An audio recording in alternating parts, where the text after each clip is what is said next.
ပါတယ်ကဲအဲ့ဆိုရင်အတီးကိုကြည့်ပြီးဆိုရင်နောက်ဆုံးတစ်ချက်အနေဖြင့်ဘာကြည့်ရမလဲဆိုတော့ဒီမှာပါအချက်ကိုကြည့်ရမှာဖြစ်ပါတယ်ဒီအချက်လေးတွေမှာဒီလိုမျိုး suppose ဆိုတဲ့ဒီ psychospore ဆိုတဲ့ဒီအညိုပြောက်ကလေးတွေပေါ့နော်အဲ့လိုအဝါပြောက်အညိုပြောက်ကလေးတွေရှိသလားဆိုတာချက်ကြည့်ရမှာဖြစ်ပါတယ်ဒါကိုကြည့်ပြီးဆိုရင်ဆရာတို့အနေဖြင့်ဒီမှာအပေါ်မှာရှိတဲ့ဒီအလက်တွေကြည့်ရမှာဖြစ်ပါတယ်ဒီအလက်လေးတွေမှာကျွန်တော်ဒီနှေးစွန်းပုံစံမျိုးဒီမှာအညိုစင်းကလေးတွေရှိလားဆိုတာချက်ကြည့်ပေးပါဒီမှာကတော့ရှိပါတယ်ဒီမှာအညိုစွန်းစင်းကလေးရှိရပါတော့။ဘာကြောင့်ရှိလဲဆိုတော့အဓိကဘာလဲဆိုတော့ဒီအပင်လေးကသူကခေါင်းကြားဆိုတဲ့ယောဂဝင်ထားတာဖြစ်ပါတယ်။ခေါင်းကြားလက္ခဏာဝင်ထားဖြစ်တဲ့အတွက်ဒီအပင်လုံးကသေးနေတာဖြစ်ပါတယ်။အပင်အပေါ်ပိုင်းမှာတိမ်နေတာပေါ့နော်တိမ်နေတာဖြစ်ပါတယ်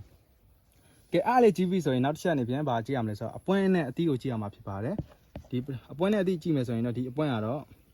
ဆရာတို့အနေနဲ့ကြည့်ပါဦး။အပွင့်ကဘာလဲဆိုတော့ဒီအပွင့်ထဲမှာအဖိုးရဲ့အမရဲ့လိန်စော်ပွင့်ရင်ပါတယ်။ဒါပေမဲ့အဖိုးနဲ့ဒီလိန်စော်ပွင့်တွေကကျွေသွားပါပြီ။အမအပွင့်လေးကျန်ပါတယ်ဒါပေမဲ့ဒီအမအပွင့်လေးကယောဂဝင်ထားတဲ့ဒီတန်မော့